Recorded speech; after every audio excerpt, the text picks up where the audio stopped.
संजय उवाच दृष्ट्वा तु पाण्डवानीकं व्यूढं दुर्योधनस्तदा आचार्यमुपसंगम्य राजा वचनमब्रवीत्।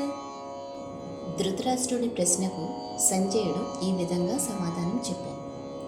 యుద్ధానికి సంసిద్ధులైన పాండవులు వారి సైన్యాన్ని చూసి దుర్యోధనుడు తమ గురువు అయిన ద్రోణాచార్యుని వద్దకు వెళ్ళి ఈ విధంగా పలికెను.